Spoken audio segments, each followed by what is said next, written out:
déjà, on va dire, la racine. Voilà. Il avait la haine. En tout cas, moi j'ai grandi dans une famille musulmane qui avait la haine contre les juifs et cette haine s'est communiquée dans mon cœur. Et j'ai grandi aussi avec cette haine et je ne la comprenais pas, je la vivais sans comprendre. Mais en tout cas, il y a un jour un juif qui a transformé mon cœur, il s'appelle Jésus-Christ de Nazareth. Il est celui qui m'a bouleversé, qui a mis dans mon cœur un amour pour ce peuple. Je suis parti en Israël et j'ai vraiment l'intention d'y retourner. Et puis en tout cas, vous pouvez vraiment être fiers de ce que vous êtes. Vous êtes précieux, vous avez une empreinte magnifique sur votre culture, sur votre peuple. Et en tout cas, cette empreinte est l'empreinte de Dieu. Et en tout cas, en tant qu'Algérien, en tant qu'ancien musulman, je vous respecte, je vous bénis et je vous apprécie pour ce que vous êtes.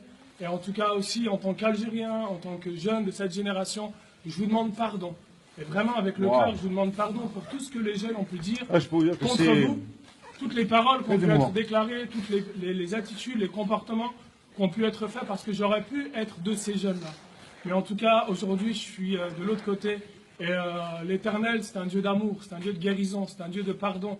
Et c'est un Dieu de miséricorde. Il est capable d'apporter la guérison, d'apporter aussi la restauration. Et lorsqu'il vient déposer son amour dans notre cœur, il y a comme quelque chose qui est inatteignable par la haine. Il y a comme quelque chose qui ne peut plus être atteint par la méchanceté des autres. Et ce lieu, c'est le cœur et c'est l'amour de Dieu qui est répandu dans notre cœur. Et moi, je vous encourage à trouver ce lieu dans votre cœur, cette présence de Dieu, de l'amour de Dieu.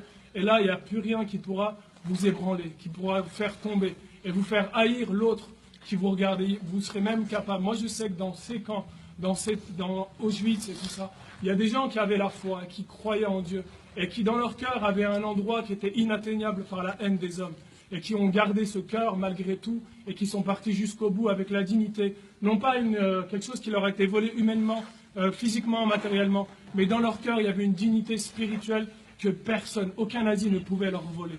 Et moi, c'est ce que je vous invite à avoir dans votre cœur, c'est cet amour pour Dieu, que rien ni personne ne pourra vous retirer, vous arracher, que ce soit la haine des musulmans, que ce soit la haine des autres personnes, des jeunes qui ne comprennent pas ce que vous êtes, qui ne comprennent pas ce que vous vivez.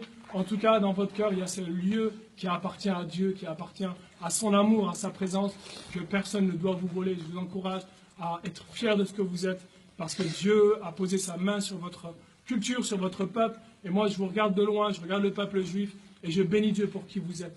Je le bénis parce que vous êtes merveilleux.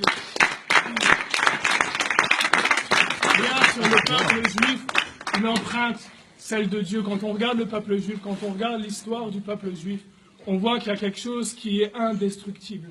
Parce que Dieu a étendu sa main sur votre culture, sur vous, sur qui vous êtes. Et en tout cas, quand on regarde les choses avec un cœur honnête, avec un cœur intègre, et droit et ouvert à la vérité, on ne peut que se rendre compte qu'il n'y a rien qui pourra détruire Israël, parce qu'Israël est entre la main de l'Éternel, du Dieu très haut et tout-puissant. En tout cas, je vous bénis, je vous aime et je vous respecte. Ouais. Franchement. Je voulais te remercier tout simplement pour la bonté de ton message, pour le courage, de ton histoire, de ton cheminement, parce que c'est énormément de courage. Et dans ce que tu dis, il y a une vraie dignité. Et donc la dignité, tu nous la renvoies, mais moi je la vois chez toi. Et je te remercie pour cette dignité que tu portes en toi. Voilà. Ouais, ce que je voulais dire, c'est que... Regardez, je vous dis sincèrement, moi je guide depuis des années, quelques dizaines d'années même. Ça, ce qu'on vient de vivre maintenant, c'est un moment fort. C'est un moment rare. C'est un moment rare et c'est un moment fort. Attendez, on va laisser la parole. Je voudrais vous dire sincèrement, vivez ces moments-là, parce qu'il n'y en a pas beaucoup de moments comme ça.